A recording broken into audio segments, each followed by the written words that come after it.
বাংলা ভাষাভাষী আমার সকল ভাই বোন এবং সহকর্মী সবাইকে স্বাগতম এসবি প্লাবন চ্যানেলের পক্ষ থেকে।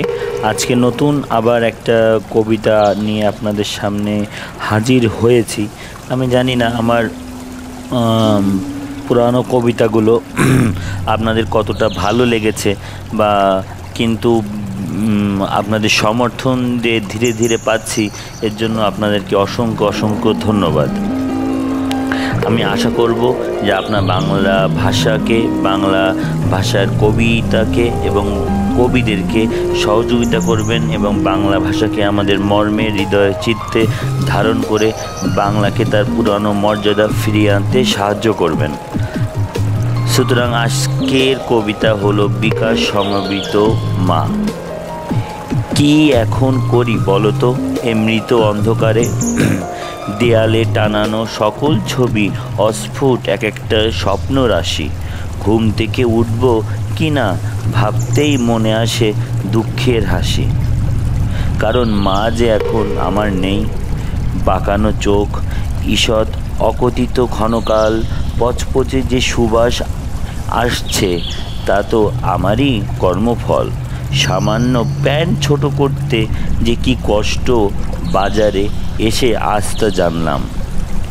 মনটা আসলেই অনেক ছোট হয়ে গেছে আজকাল।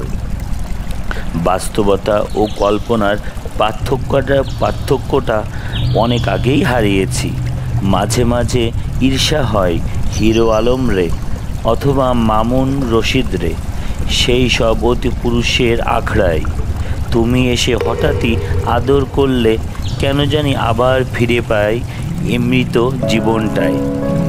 তুমি সেই সুবিশাল মহাকাশ সমনারী, যার দিকে তাকিয়ে আমি ছোটবেলা থেকে ঘুম থেকে উঠেছি। সকল কাজের মূল উৎস সে তো তুমি আমার প্রিয় মা। তুমি না থাকলে আমার ঘুম থেকে ওঠার কোনো কারণই ছিল না। তুমি সেই অন্ধকার যার কোলে মাথা দিয়েই দেখেছি আমি সচেতন ভবিষ্যৎ সমকাল।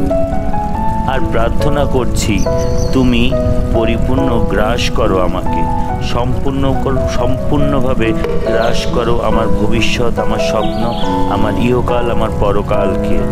ভালো লাগে না আমার এই পুনরাবৃত্তির নিয়মিত কোলাহল, কিন্তু তুমি তো বরাবরই স্মিতভাবে শুধু হেসেই চলেছ। সুতরাং প্রিয় অন্ধকার, তোমাকে আবারও বলছি, মা আমাকে তো অনেক আগেই গ্রাস করেছে।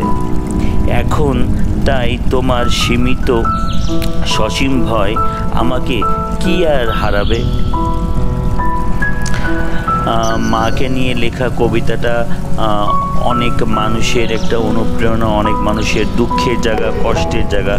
আমি নিজেকে বলতে পারি আমার মা আছে এবং মা প্রতিটা মানুষের জীবনে তার মায়ের গুরুত্ব কতটা অপরিসীম এবং মহান, সেটা ভাষায় প্রকাশ করার মতো ক্ষমতা এখনও মনে হয় কোনো সন্তানের পক্ষে সম্ভব না। সুতরাং আমার কবিতা যদি আপনাদের পছন্দ হয়, এসবি প্লাবন চ্যানেলের সাথে থাকুন এবং নিয়মিত সকল কবিতাগুলোকে পড়ুন, বাংলা ভাষাকে সাপোর্ট করুন।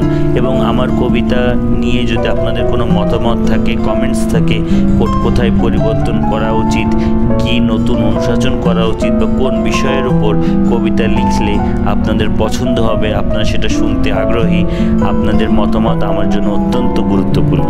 সো আজকে এইটুকু বলেই আপনাদের থেকে বিদায় নিচ্ছি। সবাই ভালো থাকবেন, বাংলা ভাষাকে সম্মান করুন, বাংলা ভাষাকে হৃদয়ে ধারণ করে বাংলা ভাষাকে ভালোবাসুন।